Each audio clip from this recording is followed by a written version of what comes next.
मुख्यमंत्री श्री हेमंत सोरेन ने झारखंड में NHAI की 7 सड़क परियोजनाओं का उद्घाटन और 14 सड़क परियोजनाओं का ऑनलाइन शिलान्यास केंद्रीय सड़क परिवहन एवं राजमार्ग मंत्री श्री नितिन गडकरी के साथ किया। मुख्यमंत्री ने कहा, हाईवे के किनारे पौधरोपण होना चाहिए, साथ ही सड़क निर्माण एवं एलिफेंट कॉरिडोर को नुकसान और हाथियों के आवागमन में बाधा उत्पन्न न हो। 1 अप्रैल 2021 से मनरेगा अंतर्गत श्रमिकों को 225 रुपए पारिश्रमिक दिया जाएगा। इस संबंध में ग्रामीण विकास विभाग द्वारा राज्य के सभी उपायुक्तों, उप विकास आयुक्त सह जिला कार्यक्रम समन्वयक को बढ़े हुए दर से भुगतान करने से संबंधित पत्र जारी कर दिया गया है। मुख्यमंत्री श्री हेमंत सोरेन ने ऊर्जा विभाग के प्रस्ताव को दी स्वीकृति। रांची के गेतलसूट डैम में 100 मेगावाट क्षमता का लगेगा फ्लोटिंग सोलर संयंत्र। फ्लोटिंग सोलर संयंत्र के अधिष्ठापित होने से विद्युत ऊर्जा की उपलब्धता सुनिश्चित होने के साथ जल संरक्षण में भी मदद मिलेगी। मुख्यमंत्री श्री हेमंत सोरेन ने वित्तीय वर्ष 2020-21 में ज्ञानोदय योजना अंतर्गत गैर सहायता प्राप्त निजी विद्यालयों में प्रारंभिक कक्षा के रूप में पूर्व प्राथमिक कक्षा में आरक्षित सीटों पर नामांकित कमजोर एवं अभिवंचित वर्ग के बच्चों के शुल्क को पूरा करने के लिए 6 करोड़ रुपए के भुगतान की स्वीकृति के प्रस्ताव और उससे संबंधित स्वीकृति आदेश के प्रारूप पर अनुमोदन प्रदान किया। मुख्यमंत्री श्री हेमंत सोरेन ने सिमडेगा में भाग ले रही राष्ट्रीय जूनियर हॉकी खिलाड़ियों से ऑनलाइन बात की। मुख्यमंत्री ने कोरोना संक्रमित झारखंड और पंजाब की खिलाड़ियों का हाल जाना। आइए साथ चलें, नए झारखंड की राह चलें।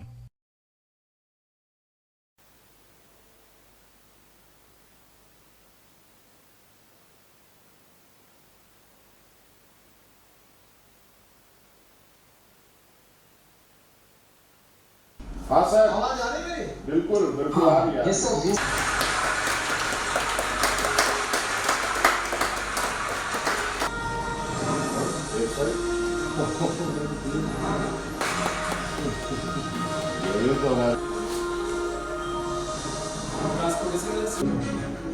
झारखंड प्राकृतिक सुंदरता की अनुपम मिसाल है।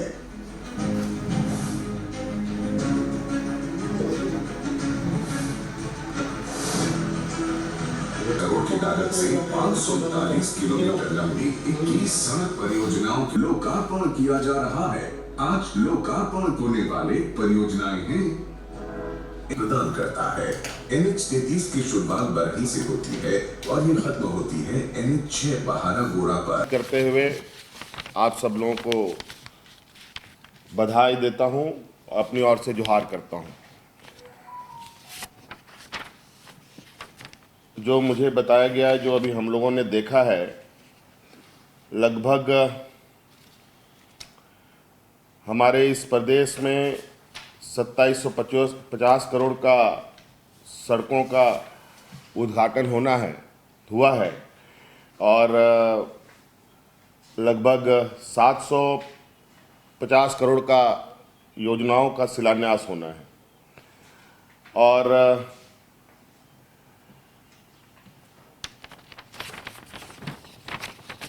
ये खुशी की बात है, धीरे ही सही लेकिन कुछ कदमें हम लोग आगे बढ़ रहे हैं। आदरणीय गडकरी साहब से आग्रह भी है और थोड़ी हमारी चिंताएं भी है कि जिस तरीके से हम लोग सड़कों को लेकर हमारे राज्य में आगे काम चल रहा है, मुझे लगता है इसमें थोड़ा विशेष ध्यान देना पड़ेगा। जैसे कि अर्जुन मुंडा जी ने पहले ही कहा कि झारखंड प्रदेश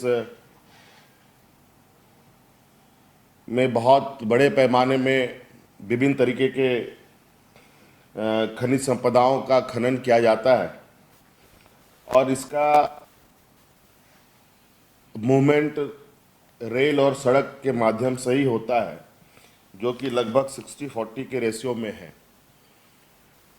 ये तो पूरे देश के पैमाने पर है। राज्य में हमारे बड़े पैमाने पर सड़क मार्ग के माध्यम से ही खनिज संपदाओं का आवागमन होता है। सिर्फ हमारे ही राज्य की खनिज संपदा बाहर हमारे राज्य से नहीं जाते, बल्कि उड़ीसा के भी हमारे राज्य से होते हुए जाती है। कई खनिज बाहर जाते हैं। बंगाल के भी कई खनिज संपदाएं हमारे राज्य से होते हुए ही जाती हैं। तो इस स्थिति में राज्य में सड़कों का बेहतर होना बहुत ही आवश्यक है। लेकिन इसको मैं थोड़ा सा पीछे जा कर के देखने की कोशिश कर रहा हूँ।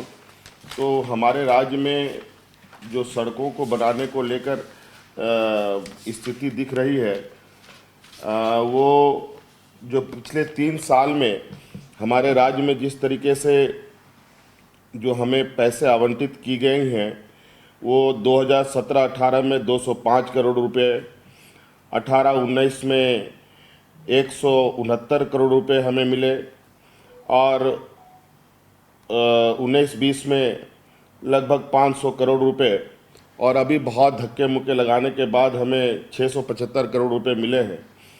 तो ये रफ्तार बढ़ रहा है। इसके लिए मैं बहुत बहुत शुक्रिया अदा करना चाहूँगा आदरणीय मंत्री गडकरी साहब को। और अभी हम लोगों का प्रयास है कि इसमें और हम अधिक से अधिक योजना के लिए हम लोग डीपीआर आपके तक भेजें। ये बात सही है, हमारे यहाँ पूर्व में डीपीआर बनाने में बहुत गति नहीं रही है, और अभी हम लोगों ने इसमें बहुत तेज़ी से काम किया है और बड़े पैमाने पर डीपीआर बन के हमारी तैयार है, जो भारत सरकार को प्रेषित की जाएगी। सर, भारतमाला के तहत कुछ योजनाएं हैं जो हमारे राज्य में चल रहे हैं। पहला योजना छत्तीसगढ़ रायपुर धनबाद, जो लगभग 260 किलोमीटर जो झारखंड के अंदर आता है, जो 140 किलोमीटर का काम चल रहा है, और शेष जो 146 किलोमीटर है उसे जल्द से जल्द लिया जाए, ये हमारा आग्रह होगा। दूसरा है उड़ीसा राज्य से संबलपुर रांची इकोनॉमिक कॉरिडोर का, जो 146 किलोमीटर झारखंड के अंदर आता है, और ये टोटल ग्रीनफील्ड एरिया भी है।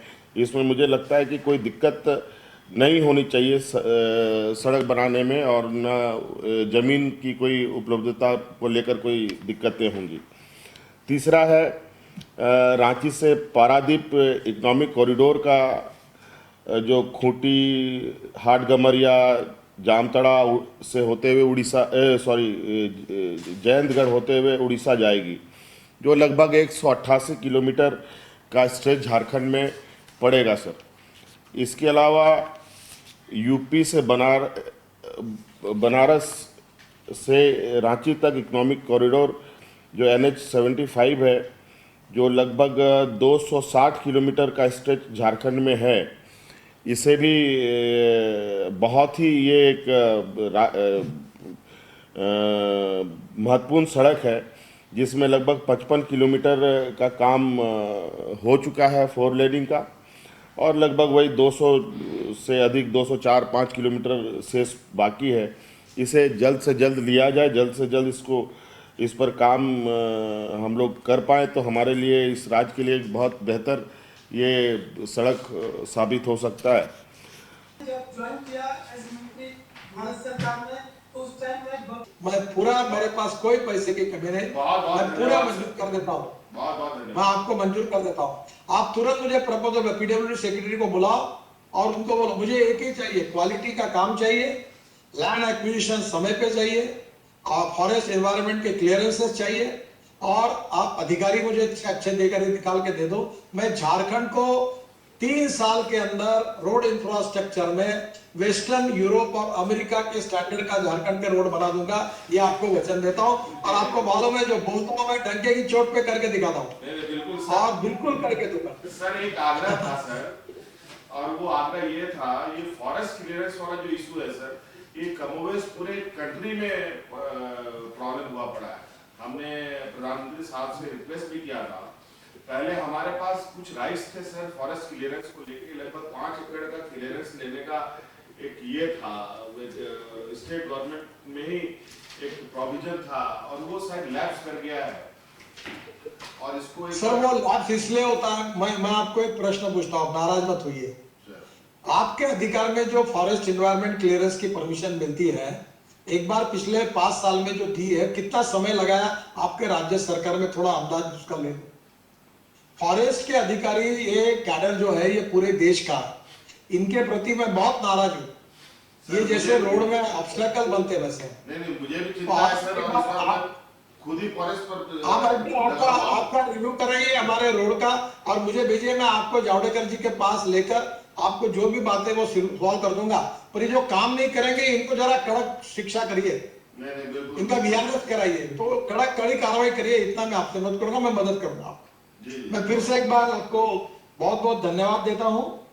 और आपका एनएच का भी कोई भारतमाला में भी नया सेकंड फेज डाल रहे हैं, कोई इंपॉर्टेंट प्रोजेक्ट होंगे तो वो भी डाल देंगे। झारखंड के साथ कोई भेदभाव नहीं रहेगा, उल्टा जो सोशली, इकोनॉमिकली, एजुकेशनली बैकवर्ड है उनको पहले प्राधान्य मिलेगा और उनका विकास होने के लिए प्राथमिकता देगी। यही हमारी भूमिका है, हम इसमें कोई राजनीति नहीं करेंगे। और पूरी तरह एमएसएमई में और एनएचआई के डिपार्टमेंट में आप जो भी योजना है मेरे पास लेकर आइए, मैं पूरा आपको सपोर्ट करूंगा। इसी विश्वास के साथ आपका बहुत बहुत अभिनंदन और धन्यवाद करते हुए अपनी बात को समाप्त करता हूँ। नमस्कार।